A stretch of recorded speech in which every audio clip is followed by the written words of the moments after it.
One thing I wondered when I was doing it, I was like, how the fuck do you get into this? That's what I was going to ask as well. You know, like you said, like skiing and stuff like that. Even that is like, I think a lot of people think skiing is kind of hard to get into or snowboarding. It's not really. You just go to a mountain, you do the week-long. You just try it out, and you get into it, right? It's not that difficult. But with drifting, it seems like there's a lot more commitment, and also it's just way harder to get into. Like, because when we tried to do the drifting video, they initially wanted us to buy a car. We were like, well, the fuck are we going to do with the car after we're done, right? They're like, well, you can sell it back. I'm like, I don't want to fucking go through that. That sounds like a pain. But, you know, even you can rent skis, right? You can rent snowboards. How do you take that first leap to getting into drifting? And also, especially if you have no background, because those people at the track, like the kids who work there, I mean, they were like 17 teaching us, which is insane. But, you know, they'd obviously grown up with it. But how does someone who came from like investment banking, you know, get into it? Obviously, he has so much money, but how does which is one of the things you'll probably need is money, which is the biggest thing I found out. I did notice like that. Even just one day of drifting for us, where like some of us barely learned anything. I feel still costs a lot of money. So how do you get into it? Like, how do you take that original leap, and how do you know you want to do it? I mean, the pattern most people take, when I started at least, is you start with your daily driver. You have some sort of car which can drift, and you just try and make sure it doesn't break too much. Okay. You know, like you could. Let's be frank. Most people start off on the street. Some quiet street somewhere. I mean, that's what most, you know, like a parking lot or something. Like a parking lot, or in the case of Australia, like an industrial area, or like some sort of mountain road, somewhere like a windy road somewhere, where you just go, you'll sit there for a few minutes, and okay, there's no one coming up behind me, there's no traffic, okay, let's go, and you do a little lap or something, or you know, you go with friends and spotters and things like that. So there's that. The best way is to go to a circuit.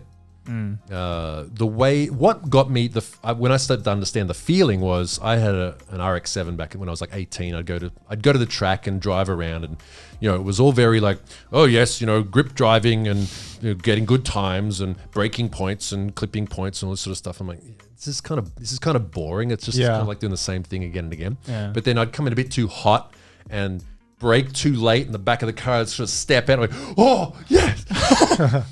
Dude, that was sick. I want to do that again. I like try and like come out of the corner and put if you come out of a corner, you press the accelerator really hard. It's the same thing. I mean, look, it's like video games do the same thing. Mario Kart, whatever. It's like you do something and the back of the car slides out. And I do that, but then you have the flag marshals like, don't drift. That's and they get all annoyed at you. So you know, we started a little club in Australia, in Sydney, where I'm from. And you know, Sydney represent Sydney, and we have track days, and we just go out there and you just do it. Like you just try. Like we'd watch these Japanese videos and these weird videos where they're talking. I can't understand what they're saying, but it's like, okay, we'll try that. And I can't understand what they're saying, but they're pulling some sick drifts. Basically, I mean, the best thing these days is it's so accessible now. Like these days, you can. There's millions of videos and everything. You can just get into it super easy. And you're one of them, right? I feel like I feel like no amount of videos could prepare me. No. Like I actually tried to, before the day of the drift circuit, I actually tried to watch like a basic like how to drift video. Fucking didn't help any, by the way, because there's no like you can read up about it and learn about it all you want, but there's a different feeling where you have to where you're just in this car seat and in the moment, and you just have to you kind of have to feel your way through. It's a massive seat of the pants thing where you're trying to unlearn what you already know. Like if you're already a regular driver, you're doing everything is the exact opposite of what you should be doing. You're not supposed to rev the engine. You're not supposed to dump the clutch. You're not supposed to spin the wheels. You're not supposed to slide around. You're not supposed to do any of that stuff. So it's the Yoda. You must unlearn what you have learned to start off with, and that can be a bit of a hurdle for some people, and for other people who maybe have a bit more of a feel for it, then you get over that hump a bit faster. But honestly, look, anybody can do it. It's not an unusual skill to be able to drift. I mean, I managed to somewhat pull it off at the end of the day, and yet, you know, I went into it not knowing how to drive a manual at all, right? So it's not an unusual skill, but I mean, the gap is obviously, as you said, like the commitment to keep doing it is a huge thing. Because you have to buy. I mean, I assume you have to buy a car dedicated to drift. You can't just. Do people use their like daily commuter car? Yep, they do. Can they drift? Okay. You don't need a crazy car to be able to drift. You need some like minor modifications, but generally any rear-wheel drive car can drift reasonably easy. Yeah.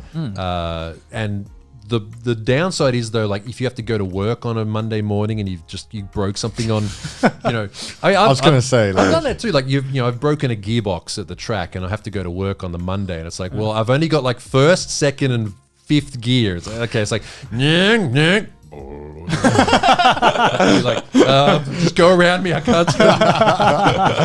So there's that. But these days, people will have dedicated track cars, and again, that adds a whole extra level of money to it. Because I noticed when we were at Ebisu, there was so many like foreigner-friendly stuff, and it was like, come buy a car, just come drift here. Yeah. Ebisu. So the thing about Ebisu is very special. Ebisu is probably one of the.